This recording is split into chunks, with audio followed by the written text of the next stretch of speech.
ኑሃሚን አለማርገዟ ተሰምቷል። እንግዲህ ዶክተር የእርግዝና ውጤትሽ የተሳሳተ ስለሆነ አሁን ላይ አንቺ ነፍሰ ጡር አይደለሽም ብሏት እንግዲህ በጣም ትልቅ ደስታ እንደተፈጠረ ያው ሁላችንም የምናውቀው ነው። በጣም ነው ደስ የሚለው እውነት ለመናገር ኑሃሚን ባለማርገዟ በጣም በቃ ማለት አሁን ነው በጣም ደስ የሚለው ማለት ነው። እና አሁን ላይ እንግዲህ እንኳን እንኳንስ አላረገዝሽም ተብላ አርግዛም እንኳን ዳግምም እንደገና ደግሞ በተለይ ዳጊ በጣም ነበረ አርግዛ ነፍሰ ጡር ነሽ እየተባለች ራሷን ልታጠፋ ባለችበት ቅጽበት ነው ያያት። እንግዲህ በዛ ሰዓት እንኳን አይቷት ወዷት ነበር ማለት ነው። እናም አሁን ላይ ራት ልጋብዝሽ ብሏታልኝ እንግዲህ ኑሃሚን ደግሞ ለአባቷም ለአቶ ለይኩንም ቃል ገብታላቸዋለች። ከዚህ በኋላ አኮራቸዋለሁ ተፈጥሮ በነበረው ነገር ግን ያው ዶክተሩ በስህተት ነው ብሎኛል። ግን እኮ ማለት እንደው ዶክተሩ ነው ቢሆን እንጂ ሌላ ሰው ቢሆን ኖሮ እውነት ለመናገር ዶክተር ስለሆነ ነው እንጂ ሌላ ሰው ቢሆን በጣም ችግር ውስጥ የሚገባ ሰው ነው። እውነት ለመናገር ይብን ዶክተርም ቢሆን እንደዚህ ማድረግ የለባቸውም። ጥንቃቄ አስፈላጊ ነው። እና ኑሃሚን በዚህ ጉዳይ ላይ በጣም ብዙ ነው የተፈተነችው፣ ብዙ ነው የሆነችው። እንዴ ዳጊ እኮ ያኔ ባይደርስላት ኖሮ ራሷን አጥፍታ ነበረ። እና አንዳንዴ ስህተቶች በጣም ነው የሚደብሩት። እና ግን ዋናው ነገር እንኳንም በስህተት ሆነ እንኳንም አላረገዘች ግን ድጋሚ ሄዳ እኮ ወዲያውን ቼክ ብታረግ ኖሮ የሚያስታውቅ ነገር ነው። ወይዘሮ ዝናሽ ራሱ እኔ አሁን ቆይ ነፍሰ ጡር ናት አይደለችም እችልሽ ወረቀቱ ነፍሰ ጡር ናት ይላል፣ ይሄኛው ደግሞ መመርመሪያው ደግሞ አይደለችም ይላል። በቃ እንደው ምን አገባኝ እኔ ወረቀቱን ይዛለሁ ብላ ነው በጥርጣሬ ወረቀቱን ይዛ ነፍሰ ጡር ናት ያለችው ማለት ነው። እና ኤደን ታዲያ ኑሃሚን ለአባቷና ለአቶ ለይኩን ደስ ብሏት ተፍነክንካ ስትነግራቸው ያልች እያሽሟጠጠች ነበረ። ምክንያቱም አሁን ላይ እኔ የተሻልኩኝ ነኝ እሷ ዲቃላ አምጥታለች ብላ ታስብ ነበረ ማለት ነው። በጣም ነው የሚያሳዝነው ኤደን። ምክንያቱም እንግዲህ ኤደንና እናቷ ገነት ማለት ነው ወይዘሮ ገነትና ኤደን ኑሃሚንን ወደዋት ልክ እሷ አሁን በየዋህነት በጣም የዋህ ስለሆነች እሷ አሁን በየዋህነት ነው የቀረበቻቸው። በየዋህነት በቃ ኤዱዬ እናቷንም ደግሞ ገኒ በቃ ብቻ በጣም ደስ ብሏታል። እና እነሱ ግን አይደል እሺ ከዛስ እያሏት ነው ማለት ነው። በጣም ነው የሚያሳዝነው። አንዳንዴ ሰው አምኗችሁ በየዋህነት በነገራችን ላይ አሁን በዚህ በሚያደርጉት ነገር ራሳቸው ናቸው የሚጸጸቱበት። ምክንያቱም እሷ ምንም የምትሆነው ነገር የላት። በየዋህነት ቀርባቸዋለች፣ በየዋህነት ደግሞ አስገብታቸዋለች ቤቷ፣ የዋህ ሆናለች። ነገር ግን ነገ ጧት እነሱ እንደ ድሮ መልሰው ሊወጓት ነው የሚፈልጉት።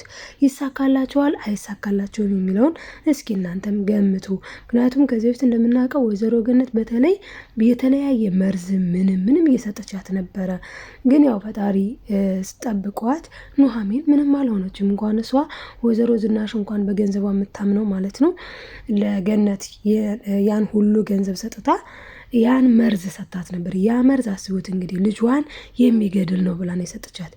ነገር ግን ልጇን የሚገድል እንዳልሆነ ግልጽ ነው። ምክንያቱም ኑሃሚን በመውለዷ ምንም ማለት ወለደች አልወለደች ለገነት የሚቀርባ ለዝናሽ የሚቀርባት የሚመጣላት ነገር የለም። እንደውም ልክ አምራና እንዳለችው እንደውም ማለት ነው ኑሃሚን ማለት በማርገዟ ለወይዘሮ ዝናሽ ደስ ነው ሊላት የሚገባው። ምክንያቱም ከናሆም ርቃላታለች።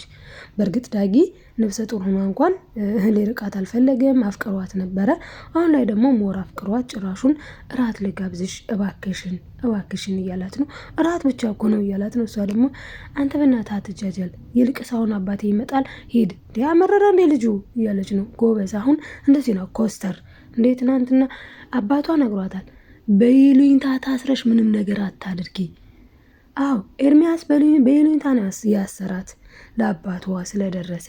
አባቷና እሷ ጎዳና ላይ ሊወጡ ሲሉ ሁለቱን አንስቶ ቤቱ ወስዶ ገንዘብ ብዙ ብር ከፍሎ አባቷን አሳክሞ ብዙ ነገር አድርጓል። ግን በይሉኝታ ደግሞ ፍቅር የለም። ገንዘቡን መስጠት ካለብን ገንዘቡን እንሰጠዋለን ብሏት ነበር። አባቷም ከድሮውም ተጠንቀቂ ልጅ፣ ይሄ ልጅ የማይሆን ነው፣ በፍጹም ሌላ አይነት ነገር እንዳትጀምሪ፣ ገንዘቡን እንሰጠዋለን ብሏት ነበረ።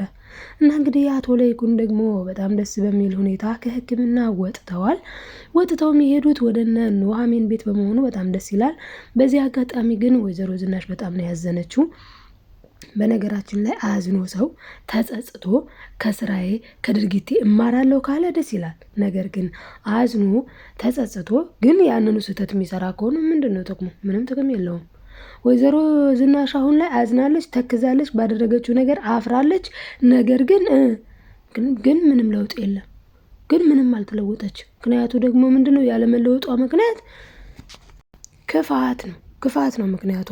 ስለዚህ አሁንም ምን እያለች ትገኛለች? አይ ገና አለቃትም፣ ኑሐሚንን ገና አለቃትም፣ ገና ገንዘብ ከፍዬ አስደፋታለሁ፣ አስገድላታለሁ፣ ብዙ ነገር አደርጋታለሁ እያለች ትገኛለች። እና እንዲሁም እንግዲህ ገንዘብ ከፍላው ኑሐሚንን የሚያስወግድላት ሰውም እየፈለገች ነው። በተለይ ደግሞ ይህንን ያሰበችው ለምንድን ነው? ኤርሚያስ መጥቶ መትቷታን ደም በደም ሆናለች። ኤርሚያስ መጥቶ የመታት በራሷ ቅሌት ነው። ማለትም የሰው ልጅ አስወርዳለሁ ብላ ማለትም ልጁ መውረድ አለበት ብላ ነው እንግዲህ በጣም የሚያሳዝን ነው ከእውነት ለመናገር። እና አምራን አማቷን አስገድላት ነበረ በዚሁ አጋጣሚ። በዛ ላይ ደግሞ ባሏ ራሱ የልጇን አባት ባል እንኳን አልሆናትም፣ የልጇን አባት ራሱ እንኳን ልታሳጣት ነበረ ማለት ልታጣው ነበር በኤርሚ ማለት ነው። ኤርሚ እንግዲህ ሄዶ ተደባድቧል፣ ናሆምን ደብድቧል። ግን ያው ሁለት ስለሆኑ ናሆምና ዳግም ለሁለት ሆነው ያው እሱን መትተውታል ማለት ነው። እንግዲህ እሱም ያው ተሻሽጎ ምናምን እንዴ ቆይ ምን ሆነህ ነው ስትለውም አምራን አግኝታው የተፈጠረውን ሁሉ ነገር ነግሯታል። አምራንም እንግዲህ እንዴ ቆይ ምን እየተካሄደ ነው? እኔ ስነግረው ኑሐሚንን ሰብስቦ ይቀመጥልኛል ስል ጭራሽ ሄዶ እንደዚህ። አሁን አምራን አልሰማችም ገና ኑሐሚን ነፍሰ ጡር እንዳልሆነች። ማን የሰማው? ናሆም ሰምቷል። ምክንያቱም ናሆም ወደ ቤት መጥቶ ነበር፣ ወደ ኑሐሚን ቤት መጥቶ ነበር መኪና ውስጥና በልና እንደ አባትን አትጠይቅም እንዴ? በነገራችን ላይ ኑሐሚን ስቲል ናሆምን ትወደዋለች በጣም። ለዛም ነው እንዴ ቆይ ግን ናሆም አይመጣም እንዴ? አባቱን አይጠይቅም እንዴ? ቢያንስ እያለች ነበር። ቢያንስ አባቱን እሺ ቢበዛስ እሷንም እንዲጠይቃት ትፈልጋለች።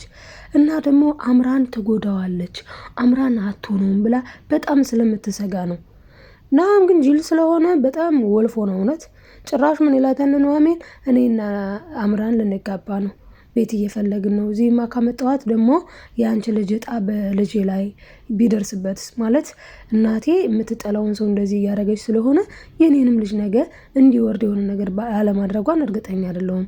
ስለዚህ ነብሰ በላነሽ ነገ ጧት የኔንም ልጅ እንደዚሁ የሆነ ነገር ግተሽ እንዲወርድ ልታረጊው ትችላለሽ። በተለይ ደግሞ አምራንን ስለማትወጃት ኑሐሚንንና አምራንን አንቺ አትወጃቸውም። ስለዚህ ለኑሐሚን ምንም የማይመለከትሽ ጋር ገብተሽ እንደዛ ካደረግሽ የኔን ልጅም ልታስወርጂው ትችላለሽ ብሏታል ናሆም ማለት ነው። እውነት ነው።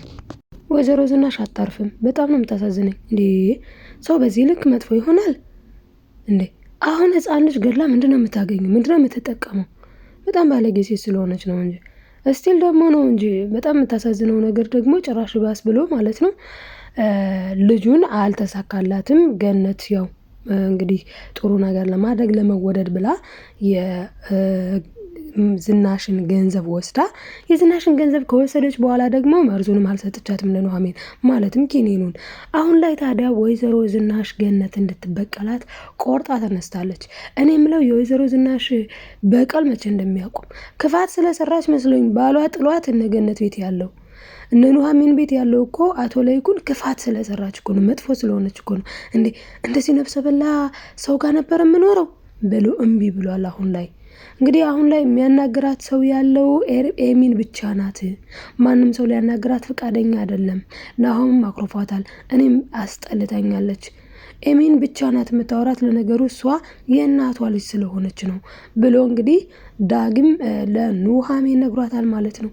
ኑሐሚንም እሷማ የእናቷ ልጅ ናት። እውነት ለመናገር አዎ ኤሚን የእናቷ ልጅ በቃ እንደ እናቷ ሰውን መጣጣል ስትወድ፣ በተለይ ኑሐሚንን። ታዲያ አሁን ላይ ኤርሚ ቆርጦ የተነሳው ምንድን ነው? ኤሚንን መበቀል ማለት የእናቷን በቀል እናቷና እሷ በኑሐሚን ላይ ሲያደርጉት የነበረውን በቀል እጥፍ አድርጎ ሊያስከፍላት ለራሱ ቃል ገብቷል ማለት ነው።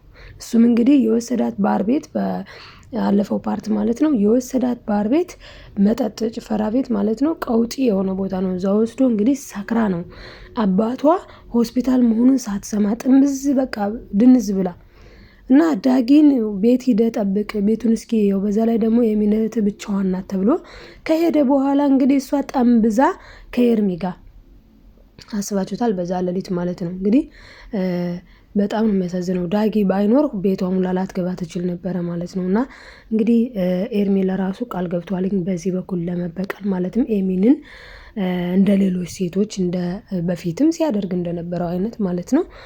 ያልተሳካለት 2 ሴቶች ላይ ነው እንጂ እኮ ሌላ ብዙ አበላሽቷል አይደል እንዴ ኤርሚ? እንደውም የሆነ በርጂን የሚሸጥ ምናምን አይደል እንዴ? በባክግራውንዱ በተለይ መጀመሪያ አካባቢ እንዳየነው ማለት ነው። ስለዚህ አሁን ላይ ኤሚንን እዛ ቦታ ራሷን ስታገኝ እሷም እናቷም ምን ሊሉ እንደሚችሉ ሳስበው ትልቅ ደስታ ይሰማኛል። ይሄ ደግሞ በኑሐሚን ላይ የሰሩት ግፍ እንደውም በዚህ አይበቃቸውም እያለ ሲናገር ተደምጧልኝ። እንግዲህ ኤሚን ወጥመድ ውስጥ ገብታ በራሷ ጊዜ ማለት ነው ተጠምዳለች። ስለዚህ ወደፊት ምን ሊሆን ይችላል ስንል ወይዘሮ ዝናሽ ሰውን ለመበቀል በሰው ላይ ክፋት ለማድረግ ብዙ ትሮጣለች። ስለዚህ እንግዲህ ክፋቷ በራሷ ላይ ሊዞር ምንም ያህል አልቀራትም ማለት ነው። እንግዲህ ቀጣዩን ክፍል ደግሞ በቀጣይ ይዤላችሁ የምመጣ ይሆናል። ለአሁኑ ይህን ይመስል ነበር። እንግዲህ ወይዘሮ ዝናሽ ክፋተኛ ናት። ክፋት ለማንም አይጠቅምም። ይኸው ባሏ ጥሏት ሌላ ቤት የተቀመጠው በምን ምክንያት ነው? በክፋቷ ነው። ስለዚህ ከዚህ የምንማረው ክፋት መስራት ምን ያክል ከባድ እንደሆነ። ልጆቻችን ይጠሉናል። በእውነት ልጆች ይጠላሉ። ቤተሰብ፣ ባል፣ ሁሉም ነው የሚጠላው ሰው ክፋተኛ ሲሆን። በጎ ሰውስ ሁሉ ይወደዋል። ጥሩ ሰውስ ሁሉ ይወደዋል። ስለዚህ ከክፋት ምንም ጥቅም ስለሌለ ጥሩ ብንሰራ ግን ጥቅም እንኳን ባይኖረው ጉዳት የለውም። ኑሐሚን በቻለችው መጠን ለሰው ጥሩ ማድረግን ትሞክራለች። በዛ በጥሩ ስራዋ ለጊዜው የተጎዳች ቢመስልም ነገር ግን አሸናፊ ነች። እና ሁላችንም በጎ እንሁን፣ ጥሩ እንስራ፣ ጥሩ እናድርግ። መልካምነት ለራስ ነው። ይህን ይመስል ነበር ማለት ነው። እና ውድ ቤተሰቦቼ ላይክ፣ ሰብስክራይብ እያደረጋችሁ አበረታቱኝ። መልካምነት ለራስ ነው፣ መልሶ ይከፍላል። ይህንን ነው የምላችሁ። ያላችሁበት ሰላማችሁ ይብዛልኝ። ባይ ባይ ተወዳጆች።